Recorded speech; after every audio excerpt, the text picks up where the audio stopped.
morning, good afternoon, good evening to a few of you and those watching the replay.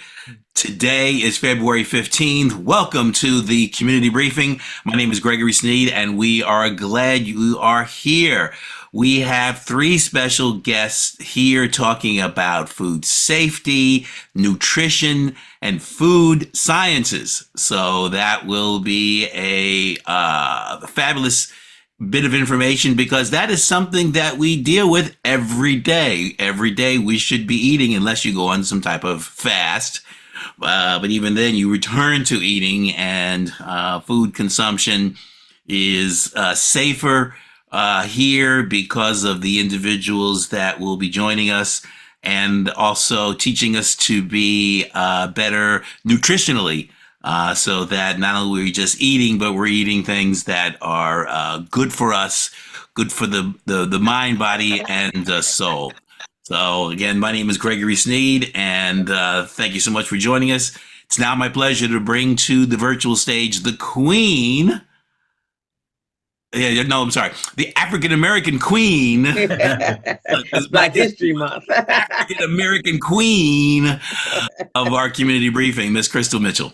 Welcome. Glad to have you guys. This is my favorite short month of the year, Black History Month. So I've been reading some amazing new history, not just the regular turnover that we get every year. So I'm learning a lot. Yesterday was Valentine's Day, so I hope you all had a wonderful love fest with your loved ones. Thank you for joining us. The community briefing was an inspiration of mine during the pandemic, just to make sure we had a resource that we could gather information, meet our leaders and stakeholders, people that are doing amazing work for our people. If we don't tell our stories, nobody else will. So we are so happy to have you. This platform is powered by Recycling Black Dollars and the BBA, the Black Business Association, as well as we have monetary sponsors, Southern California Edison, PCR, Wells Fargo Bank, SoCal Gas. Our newest is the Urban Excellence Program group, and then Los Angeles LDC. So we want to thank you all for joining us. This is our platform, so please put your information in the chat. Hey, Bianca, I haven't seen you in a while. Ted and Renee, and I'm sure everybody else will be coming in. With that, Greg, we have a phenomenal team here. You've met me, you've met Greg. You met Steven. Steven is our amazing producer. He goes out and makes sure all you guys get here. And then we have Miss Robin Billups. So I am going to turn it over to her so she can introduce herself. Good day, everybody. It's Robin Billups with the Billups Group. I'm a professional development coach.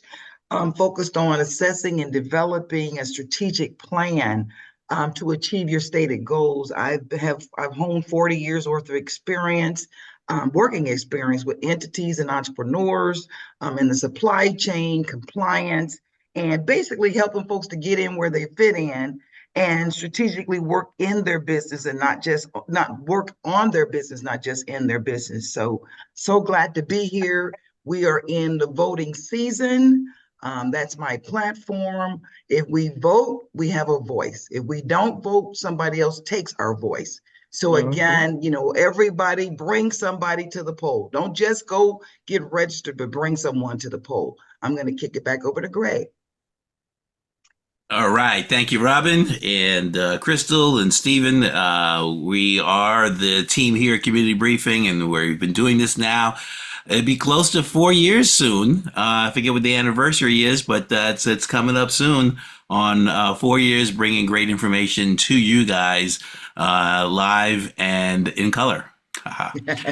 So our order for today is that we have three speakers. First is going to be Larry Keener. Then we have Adelia Bovell Benjamin and Dr. Adelia Benjamin, and also Dr. Norma Dawkins. We're going to bring to the stage first Larry Keener. Larry, this is, I think, his third time joining us.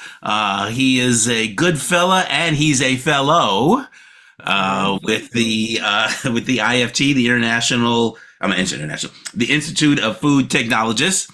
So he is a food safety specialist. He's been doing that for quite a while. He was director of product safety with Unilever from 85 to 96. And for the last almost 30 years or so, he has been president and CEO of International Product Safety Consultants. He's based up in the great Northwest Seattle area, and he works with companies both here in the United States and across the world, helping companies to make food safer so that we're safer. So my pleasure to bring to the virtual stage Dr. Larry Keener. Greg, great to be back, and thanks for the invitation. Making it my third visit. The last time we were together was just in advance of the holidays, and we talked about food safety. I mean, that is protecting your families from the insidious kinds of infections that can result from food that's been handled inappropriately, prepared without intent to mitigate the pathogens that might be arriving with it. And at that time, there was some interest expressed about diet, health, and nutrition, and the disparity in health that results from diet, nutrition in the African American community, talking about diseases like the chronic diseases like cardiovascular disease, type 2 diabetes, obesity, and so on. And I said to the group that was out of my area of expertise. I'm really a microbiologist, but that I had great friends, and I called upon two of them, Dr. Adelia Bovell Benjamin, a professor at Tuskegee University, and also Dr. Norma Dawkins, who is also a professor and currently the chair of the Department of Food and Nutrition Sciences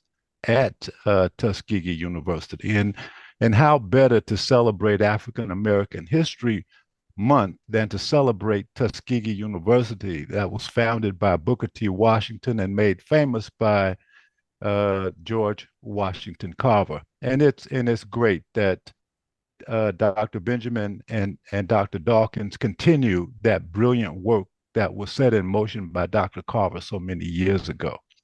And so today, these experts in diet, health, nutrition, and well-being are going to talk to us about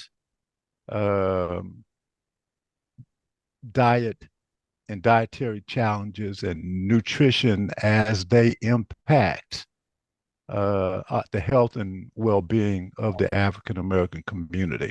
I think most of you will realize that life expectancy of African Americans in the United States is about 7 years shy of what is obtained for other groups.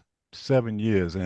And perhaps Dr. Benjamin and Dr. Dawkins can shed some light into some likely contributing factors to that. So with that, I want to start off by asking Dr. Dawkins, or yes, Dr. Dawkins, to chime in and talk to me briefly about cardiovascular disease, CVD. There's a lot of talk about it, but Norma, can you, in the language of everyday people, talk about what cardiovascular disease is and why it's important for our community? Dr. Dawkins, before you get started, we're going to give you a proper introduction.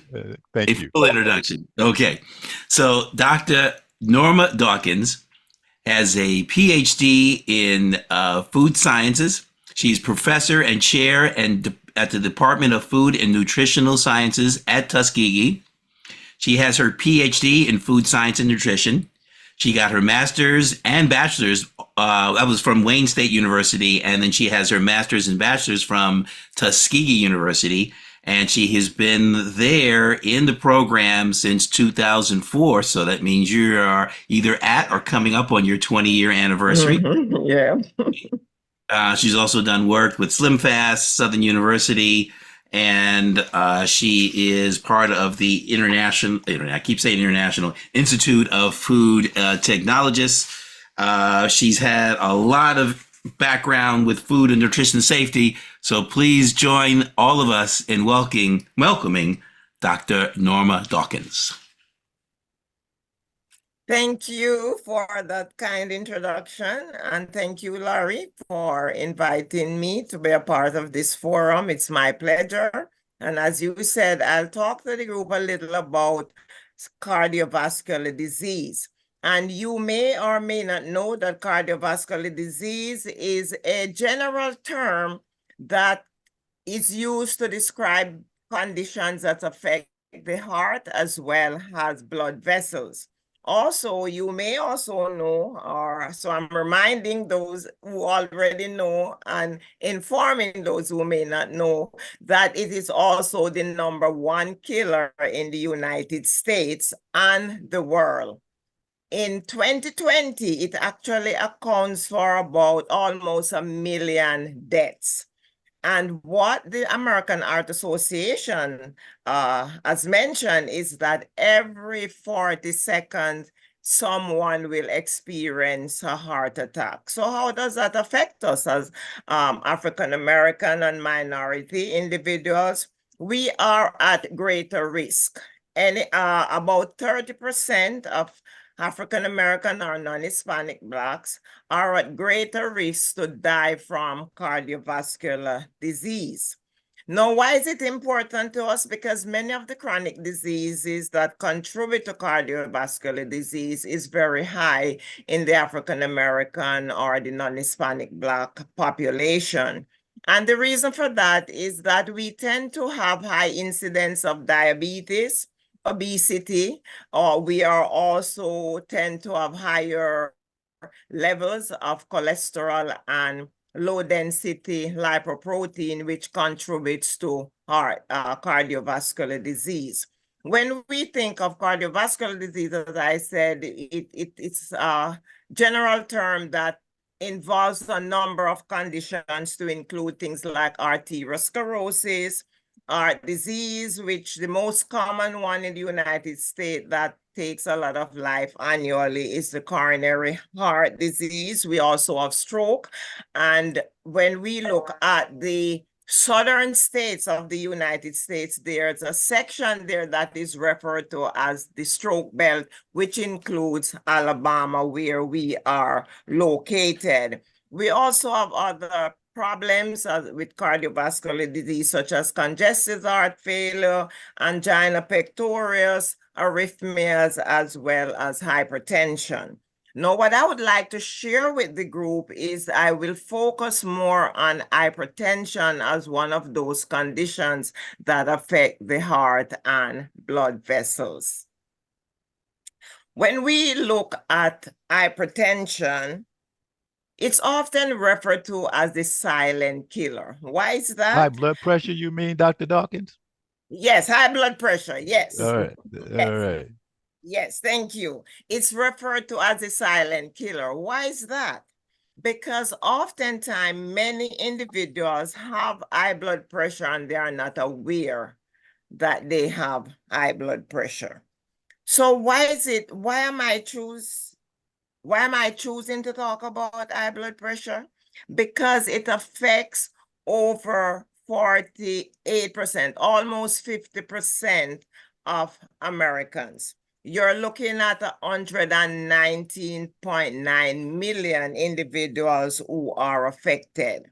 And how are we able to decide that? So we look at the blood pressure, which is systolic and diastolic pressure. So when you look at that 119.9 million individuals, you're looking at individuals with blood pressure reading greater than 130 milligrams of mercury for systolic pressure and 90 or more for the diastolic pressure. Hypertension also caused almost 700 deaths in 2021, and that data is produced by CDC. And the scary thing about hypertension or high blood pressure is that about a third of adults in the United States do have blood pressure, but they don't know that they have it. They are not aware of the condition. So when we look at hypertension, so if we're looking at the American population as a whole, and then we look at the African American population or the non-Hispanic Black population, we're looking at a group of people that this condition affects disproportionately.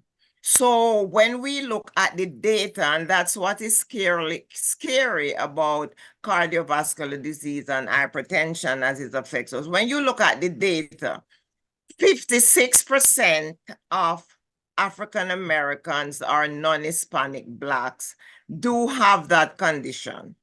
Of that number, 55% of men have that condition and about 50% are female. So here we are looking as a group of people that we are pretty much in crisis. When we look at Alabama, where we are located, 21% of individuals 18 to 44 years of age do have hypertension. Another 53%, 45 to 64, they have hypertension, and 67% of older, you're looking at 65 and older, they also have hypertension. So we're looking at Alabama, and I mentioned earlier that it's in one of those states that's referred to as the stroke belt as well. And we know that hypertension also increase the risk of having stroke. It's also evident that this is not just statistic that we are looking at. I'm currently working on a pre-hypertensive study in the Black Belt counties of Alabama. And when you look at the statistics, we realized that during the recruitment process, because we were trying to recruit those with blood pressure below between 120 and 129. So we were not able to get that number of individuals. So what we had to do was to extend the criteria to make it 130 to 139, which is the pre-stage 1 hypertension, to be able to have those individuals who would be qualified to participate in the pre-hypertension prevention study that we are currently working on. And this is a joint program between Tuskegee University and University of Alabama, Birmingham. And so I am hoping that gives you a little background in terms of where we are, the disparity that we experience as a group with hypertension.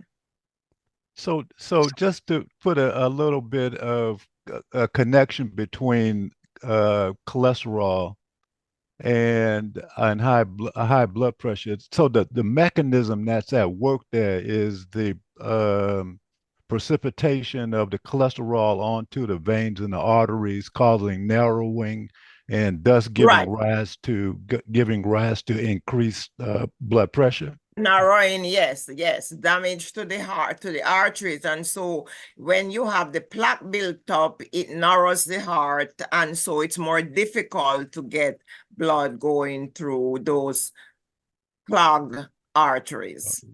Yes.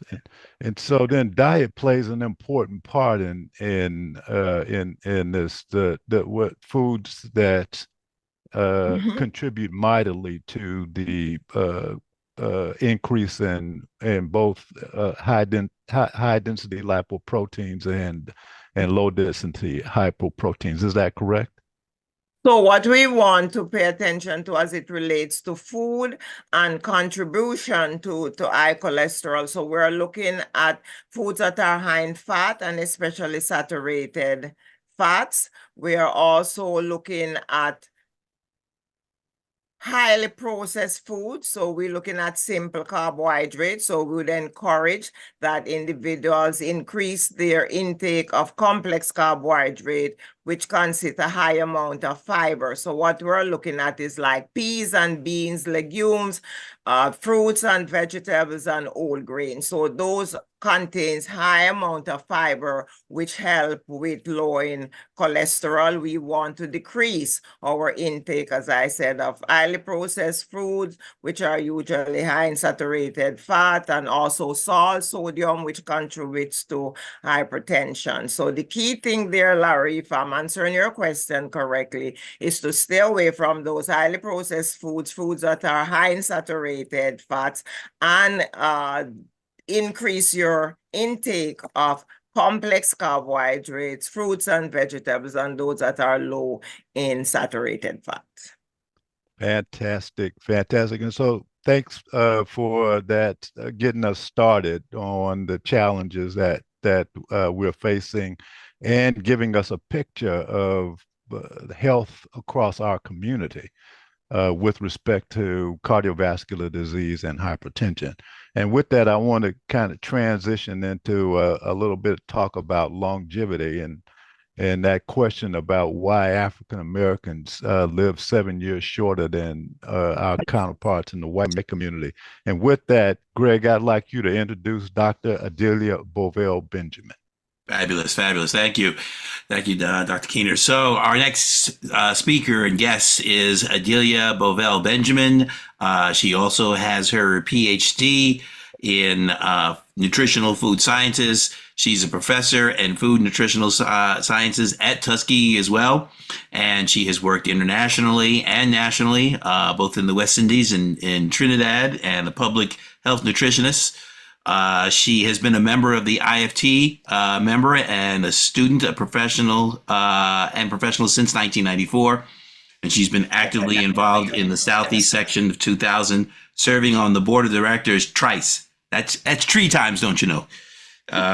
She has received the IFT Outstanding Volunteer Award more than once, and the Faculty of the Year Performance, which is the highest award given. And let's see, she's got multiple degrees in nutritional science from CUNY, from the City Colleges of City of New York. The master's in nutritional science and food nutrition from Queens and Brooklyn College, and also a PhD in nutrition and designated emphasis in international nutrition from University of California, Davis. She's done a lot of postdoctoral certificates in quantitative research and diabetes, depends on how you pronounce it, education. So please welcome to our virtual stage, Dr. Adelia Bovell Benjamin. Thank you very much for the kind words. And I want to say, it's afternoon where I am, it's morning where some of us are, but I want to greet everyone here, the organizers, the community briefing team, and all of the others, and also thanking everyone, especially Ms. Akina, for having me on the stage. Now, as I listened, there are 2 things that comforted me because I thought my presentation that I have today would be kind of challenging, but I heard some words from Crystal that when she said, if we don't tell our stories, no one else would. That resonated with me, and you, as I present, you would hear why it's resonating with me. And then I saw in the chat another comment that talked about the standards we set. I want to go back to get it clear. It talks about the standards or the criteria, the measurements we use. Those goal sticks are set for Anglo people. So I want us to bear in mind those 2 things as I go through.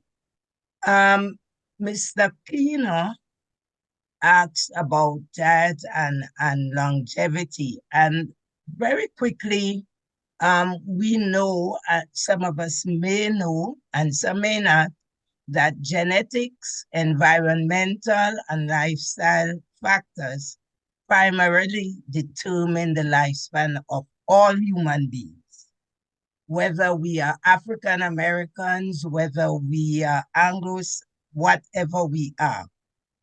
And from these three broad areas, we know that nutrition is the key component affecting our health. Several studies have shown that, diet and nutrition have the potential to increase lifespan. And I would briefly mention two of those studies. The Nurses' Health Study, including over 75% of the women there, they found that there was a significant link, or there is a significant link between, they looked at 4 dietary health patterns, 4 different diet health patterns, and they found that all 4 of these patterns had the ability to reduce the risk of early death by 20%. So that's significant. We die 7 years younger than other Americans. So that's important. We know that it has something to do with our diet. The findings also indicated, it showed clearly that those participants, or the people who adhered to healthy diets, they had a 20% reduction, right? And they were less likely to die from cancer or any of the cardiovascular diseases that Dr. Dawkins spoke about. And again, I want to emphasize that these associations were consistent in all the different racial and ethnic groups, including Hispanic, Blacks, and white people. Another study out of the United Kingdom demonstrated that life expectancy can increase by up to 10 years if people shifted towards healthier diets. Mhm. It also reported that adhering to healthy dietary patterns can prevent the chronic diseases we talk about, which are out of control in the African American communities. So these researchers, they also found that sustained dietary changes from unhealthy dietary patterns to recommended diets were associated with a gain of 8.9 and 8.6 years in life expectancy. So already I'm saying, if we as African Americans maintain or adopt or recreate our healthy diets, we could catch up with that 7 years Mr. Keener talked about. Yes, that 7-year span. So it's known. So then we talk about, it's happening for all communities, whether you are, whatever ethnicity you are. Another thing that is important for us to take note is that we know the mechanisms. We have researchers and identified the mechanisms by which nutrition play a role in healthy aging. And we are not going to go into those details, but we know we already know how nutrition influences or modulates the oxidative stress. We know how it modulates inflammation, genetic regulation, and cell signaling, and so on. So we know the process. So anytime we know a process, well, we could always fix it, right? We could fix that. So we know that. we are very clear that well-balanced diets support cardiovascular health and so on and so on. And we know what I think I want to leave with you, that it is very important for us as a community to understand or that there is a connection between diet and longevity. If we understand that, it would enable us to make better choices for healthy and longer lives. The food choices we make enable us to make, very good positive impact on our well-being. So having said that, we as a people have to, I would say, create, and I would say recreate, because what I'm going to tell you a little bit about our state in terms of diet. And I say recreate because we were never at this point. If we look at it in general, or less than 25% of American adults consume the recommended dietary intake of, 5 or more servings of fruits and vegetables. But we, as a group, African Americans, we consume less than that 25%. And this is what has contributed to the unusually high rates of cancer, diabetes, and so on that Dr. Dawkins referred to among African Americans. Recently, the U.S. Department of Agriculture found that 88% of African Americans ate no dark green leafy vegetables. And at the time of this survey, about 95% had no deep yellow vegetables on the given day they were surveyed. Most of us in our community fall short of the recommended dietary allowances of vitamins E and B6, calcium, magnesium, and zinc. This USDA report also suggested that 35% of our calories, and our being African Americans, come from fat and 12% from saturated fat. The recommendation is 30% or less of calories from fat and less than 10% from saturated fat. So where did we fall off course or offline? Where did we go offline? If we look in the literature, there is not, I would say, I was talking to Dr. Dawkins and I was saying, there is not much about the African American diet. I'm sure I could hear about the Mediterranean diet. I could hear about, I don't know, so many different diets I hear about, but I do not hear about the African American diet. We know that our diets preferences were born from cultural influences and necessity. We all know that, and we don't need to go through this story. What we often see in the literature is, our preference for a particular dietary pattern called soul food. And this soul food has resulted in a lot of health problems for us, because we know that soul food typically involve high fat, high sodium foods. And of course, the gravies are very rich and very whatever. But bear in mind, also that our diet, all the typical American diet, is just high in fat and sodium, not African Americans, right?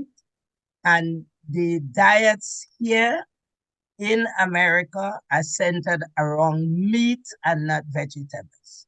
So that goes across both. But I want to bring out something to you that different sources have shown that even though we use soul food, it is still possible, right, to eat healthy, right? I want to bring to you, there is a writing, an article by Egypt Freeman since 1996. The article is entitled Soul Food, question mark, eating black may be healthier than you think. She mentioned that the original African slave diet consisted of whole grains, fruits, and vegetables. African slaves also cooked over open pits and fireplaces. And this healthier way of eating persisted over many decades until more African Americans adapted the dominant American cuisine. This was never the African American diet. We adapted it. African Americans in the early part of the century were not as reliant upon processed and refined foods. Sharecroppers ate off the land, and even African Americans traveled to the city who went north or wherever. They still kept their gardens and grew fresh fruits and vegetables. Our cultural influences shape our food choices. Our heritage is very important. But somewhere along the line, we lost our way with our eating. What I'm trying to say is that we have to recreate. We have to acknowledge the rich tapestry of our traditional foods. We don't have to leave them anywhere. We have our collard greens, we have our sweet potatoes, we have our okra, we have our grits, they are whole grain, and I could go down the line. It is crucial to promote them in our society, in our communities. When we look at the foods we eat now, the traditional African American foods, and we compare it to this healthy Mediterranean diet, the food components are the same. So where have we gone wrong? Preparation. If we cannot manage it ourselves, nobody is going to manage it. We have all the foods. We just need to prepare differently.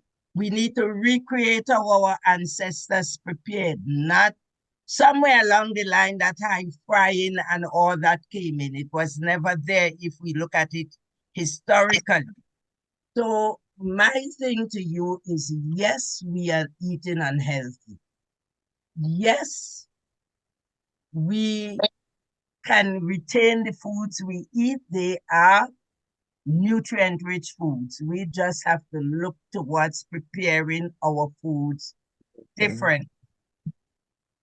The second thing is that we need, just as I heard again, if you don't vote, you lose it, or you give your vote to somebody else. We in our communities have to do the research. We in our communities have to know where things are wrong. When we look at the measures they use to measure our food intake, all these studies that they're telling us we are eating 25% eating less than the dietary recommendations. I just want to touch this really quickly, is that the instruments we use to measure are not suitable to us. For example, the food frequency questionnaire. Our department, within our department, we have recreated or modified the food frequency questionnaire that is the most frequently used to measure food consumption, to look at dietary patterns. We would fall short as African Americans because the foods on the list are not the foods we eat. So these are some of the issues I am saying we could eat right. As soon as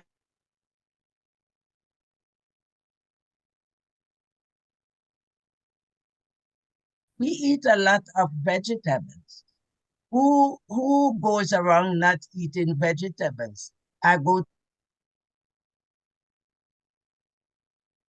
to the restaurant, I see them ordering. When I look at plates, they have some mashed potatoes, they have some form of greens, they have some form of peas or beans, and so on and so on. So really, we just have to recreate how we eat. We just have to return, because we have to turn around what is happening now. We have to turn it around. Too many of us are suffering from the chronic diseases. And as I said, it's just dietary pattern play a real important part in that. And you know, I would stop here because I could go on and go on a whole lot about this whole thing. But and one of the things I would like to add to what you have been saying, Dr. Benjamin, is the idea of in addition to changing the way we eat, we also need to change what we do. So we want to be more involved in physical activity, because one of the issues we have is overweight. And so if we're looking at longevity, we need to increase our physical activity. We need to increase that part of our lifestyle to increase longevity. Yeah, as we grow older, we have to do more exercise, because remember now you would have a kind of reduced, once you have reduced movement and you continue eating the same way, it's going to be detrimental. So we have to do that. And then somebody asks, what are the best anti-aging foods? I just say, we don't look for it's not anti-aging, but the foods we eat, we eat it throughout our lifespan, right? We eat we don't see, when we look at instruments that are used to measure our dietary pattern and our food intake, we don't see things like the muscadine that the African American eat, for example.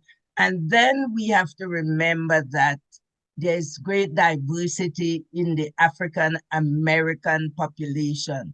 How we eat, we did a food frequency for the Alabama portion of the Alabama Black Belt. And then the Mississippi Delta did a food frequency questionnaire for them, and we eat as African Americans. It's very varied, our patterns, and then we are lumped together. We are not, reviewed or researched separately, and a statement is made. I would say I like the topic of soul food.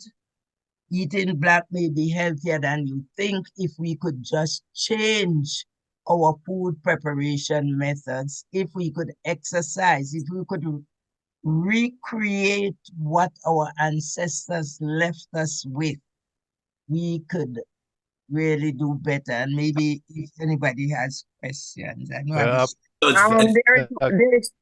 ahead. Dr. Benjamin, Greg, 1 second. Another emerging topic important to our community, given that 1 in 4 of us live in abject poverty. That's a statistic I read this morning. What's the impact of the food desert on us achieving or reclaiming the diet that you talked about, Dr. Benjamin? Okay, so this whole thing, when we talk about diet patterns, when we talk about longevity, when we talk about poverty, they are all intertwined. Mm-hmm. So how I see the resolution is that we have to educate our people. Mm-hmm.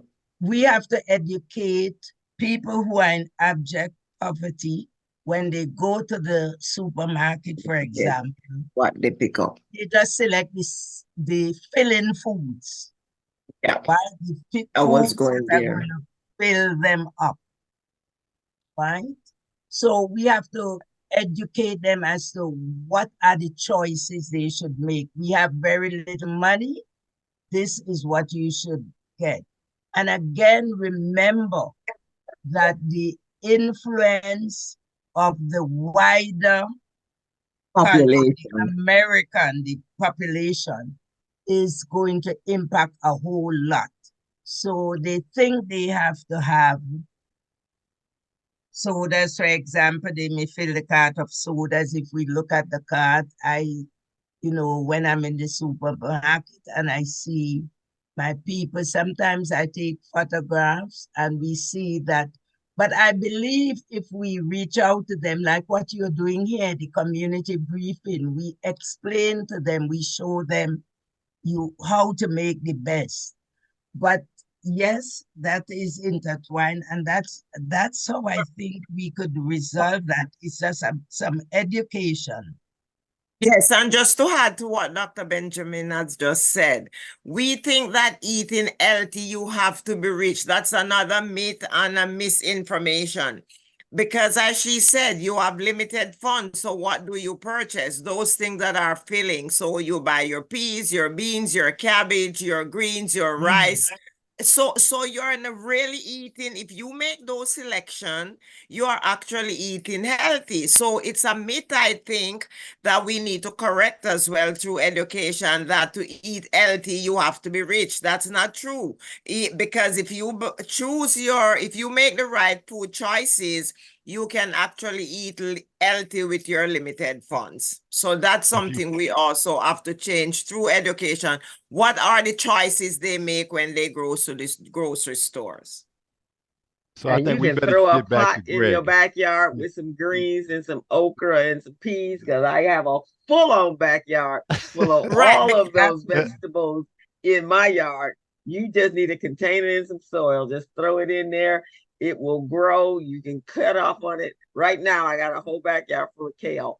So that is one way to solve. And thank you for adding that, Ms. Mitchell, because we in the department, we are currently doing a project where we are increasing the intakes of fruits and vegetables in black belt counties in Alabama. And that's exactly what we are doing. We produce, we give the homeowners the raised bed gardens. We provide them with the soil, the fertilizer, and we have a number of families in Alabama, Black Belt counties now that have access to fresh fruits and vegetables daily. And we also have it in the schools as well. So I'm glad you had that, because we as a department, we are currently doing that as well.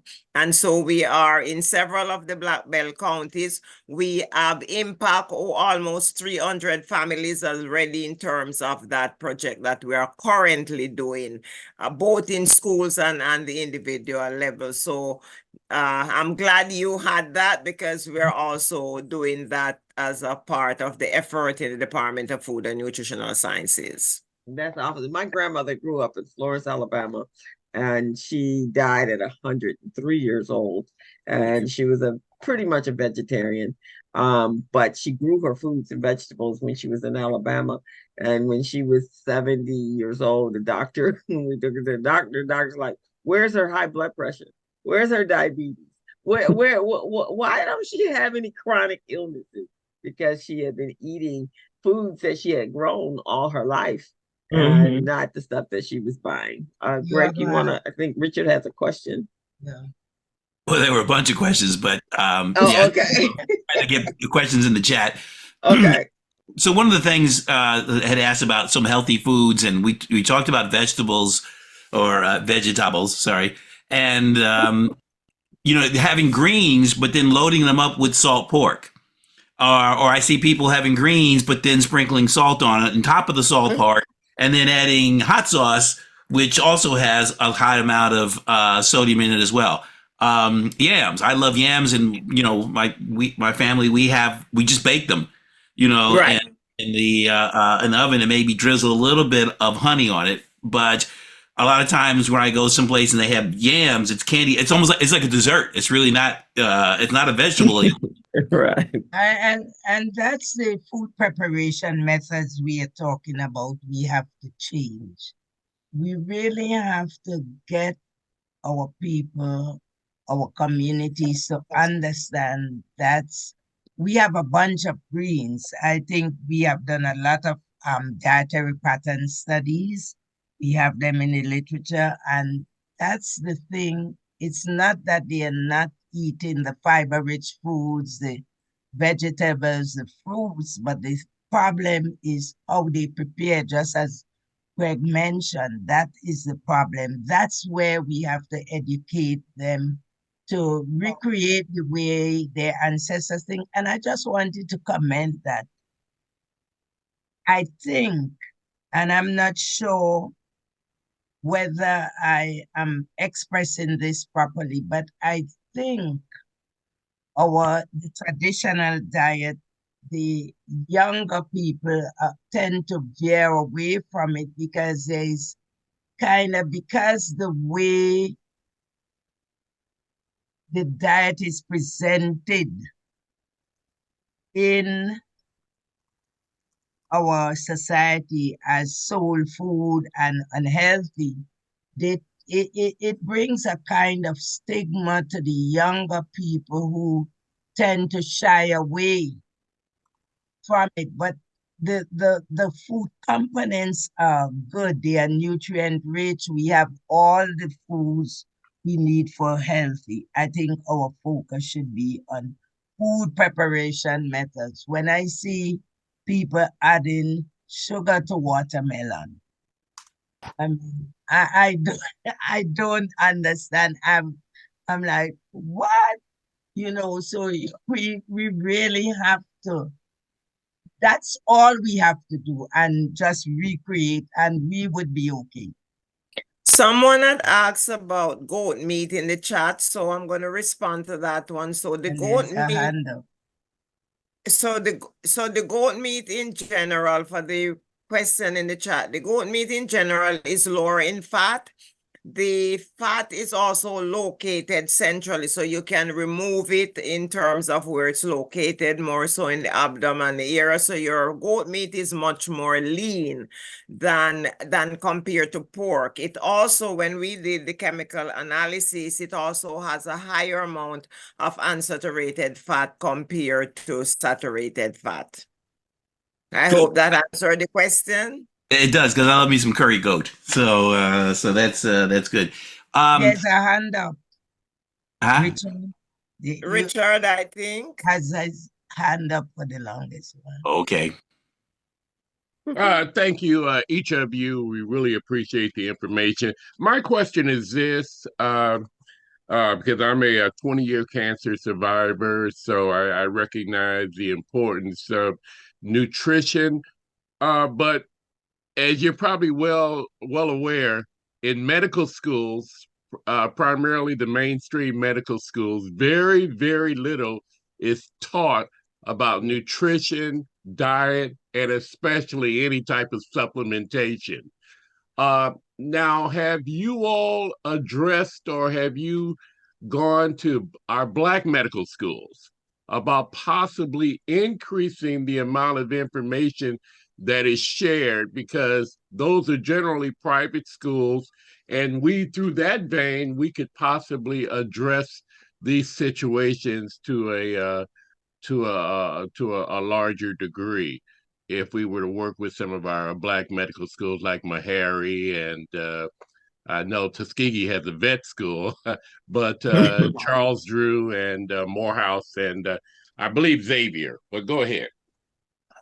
I think that has been an issue for the longest while about the very little that nutrition that is done in medical school. And I know it's been addressed to a certain extent, but what we do advocate is that the medical schools kind of in their curriculum, they could do some nutrition courses.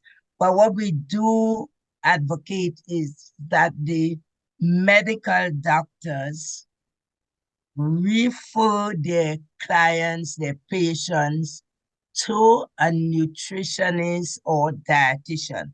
We have to get them, instead of trying to give medical, the medical doctors trying to give nutrition advice. I think the advocacy now is make sure you relate them or you refer them to the nutritionist, the dietitian, who is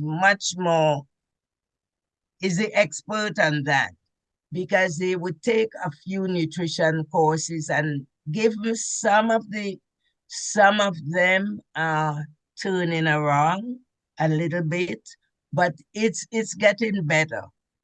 But that has been an issue for a long time. So we have about 3 minutes left, it looks like here, and I think we would absolutely be remiss if we didn't give a shout out to the HBCU. This is African American History Month. If we didn't give a shout out to Tuskegee University, Yes. I was told a long time ago that Tuskegee might not be heaven, but you got to pass that way to get to heaven. So I've been involved with Tuskegee University for I guess 20 years or so now. I was president of the Food Nutrition Science Advisory Board at the university for a number of years. Getting your children, your grandchildren focused on an HBCU, those seeking an education in the sciences, focused towards Tuskegee University. I think that would be a great way to turn this ship around. As Crystal said, it's our story, and if we don't tell it, nobody will tell it. It's our problem. If we don't fix it, nobody's going to fix it.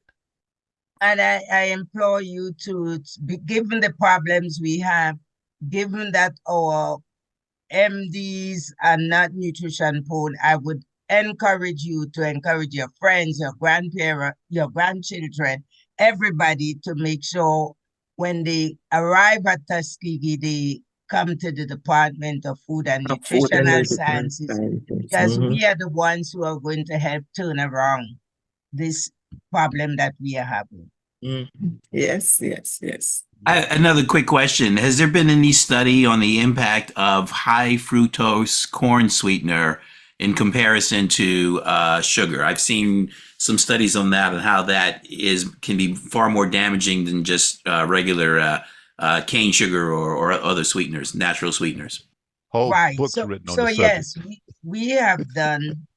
That's a good question, because we are promoting at Tuskegee a sweet potato syrup, and we have done some animal models where we are seeing that the sweet potato syrup decreases all those spikes in blood sugar. We know that it's healthier when we harvested the organs. The high fructose corn syrup causes much more damage to those organs, and we do have those reports and papers, publications, and that. So yes, we have something. We do know that for sure. That's one study, but there are other studies that have shown that too. I rarely see much about swaying people away from the corn syrup, the high fructose, especially in a lot of the products where it used to be sugar, and now companies have changed over to that substance, and I think it creates a lot of weight gain. Yes. Man, we're out of time. Man, it's We just are. go There's so hours many. on this one. I know we're gonna have to have this whole team come back because this is so important. One of the things I always say when I've gone to the doctor when I was in the danger zone is why first give me prescriptions and not talk to me about what I should be eating, right? I mean, and for those of us that have parents and family members that have been diagnosed with cancer, it starts with the food. It starts with what you put in your body. So they're so apt to give us a drug, which in my opinion, this leads to other drugs. It's the gateway to drugs, in my opinion. And so, but if you tell me, here, eat this or fix your food this way, then you can probably and lose weight with your activity and so forth. You will no longer be in that danger zone. So I think that's us having to tell us that, because they are, the disparities and the inequality in medical care here in the United States when it comes to us as Black people, it's just so subpar in most cases.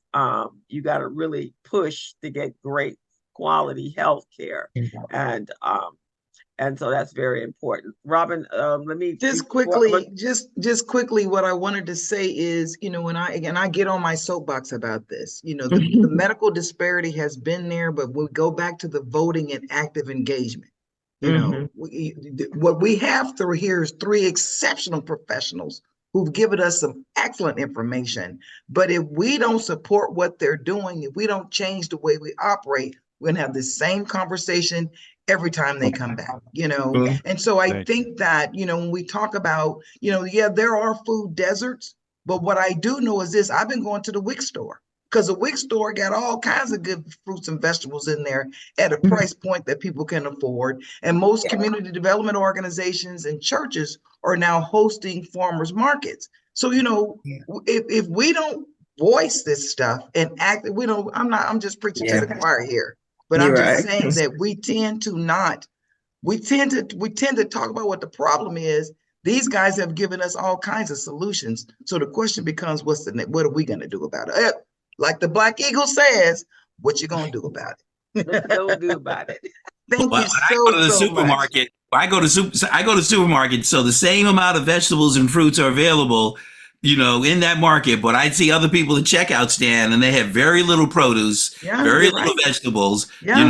At least half of what's on the cart for us is fresh produce. So cooking, but it's available. So I hear about this food desert, but it's the culture is not there, and the older the generations are, the more there was. I wouldn't want to say shaming, but there was less encouragement of being like morbidly obese. And folks would say, hey, you need to lose a little weight, you're getting a little chubby. Now that seems to have gone away completely. We've gotten very kind, but I see,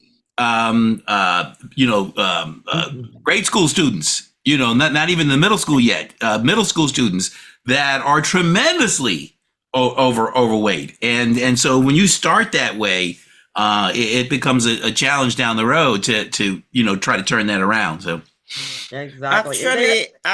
Actually, a couple of years back, we here in the department had a project that we ran for like 3 years, looking at reducing obesity in children. And Dr. Benjamin could talk a little more about that at our next forum, because she was a PI on that project. But there were a lot of obese kids here in Alabama, Black Belt County. And that intervention actually helped us to increase physical activity among the students. We had kids who lost weight and also decrease their BMI over the 3-year period. So in the Black Belt here, we are actually working with schools as well as adults in children in reducing obesity. Yes, we did see some real good results from that. But as you know, most time you have a project, it runs for 3-4 years. And then it's over. And so that's one of the things we need to change. We need to have policies where if something good is happening, somehow it continue to be funded so it's sustainable. And so I think that's also one of the issues that we face in having sustainable funds over time that will allow us to continue the work that we are doing as it relates to improving the overall health and well-being of African Americans. True, true. So we'd love to have you come back. I mean, Dr. Keener's been back here 3 times, so we'd love to have you come back a second time later in the year, maybe before the 4th of July or something like that to prep people, and because we could get into a lot of other questions that we didn't have time to get into, and I'm sure more as well. I was looking at even the ranking of states. And and Alabama is the 6th from the worst. So West Virginia is like at the top. But you see the whole West Virginia, Mississippi, Tennessee, Arkansas, Kentucky, Alabama, Louisiana. That's that stroke belt you were talking about. So we want to invite you guys to come back. Is that a deal? Deal. All right, good. Awesome. Okay. Thank you guys so much for coming. Next week, we have Jean Franklin. She's the executive director of Anchor of Hope International Ministries. She has been working on workforce and business development for over 20 years. And so definitely come back to us next week at 11 a.m. This is the place to be. This show will be up on our YouTube channel. Probably by next week. And as well as I've been creating shorts out of it. So this will be an excellent one for shorts because it's just got all kinds of great nuggets in it that you guys have brought to us. Thank you so much. This is a great way to celebrate Black history with the experts from Tuskegee University, which has so much history so much steeped in Black history. So thank you guys so much. I think Ted Booker just jumped off, but I hear he's a chef. So you guys might want to reach out to him because he can teach you how to eat well. Miss Emma, who is our resident, we have roving expertise, and she is our vote. Make sure our vote counts. So she's having an event at her home on the 24th of February at 1 p.m. Bring all of your voting material and sample ballots.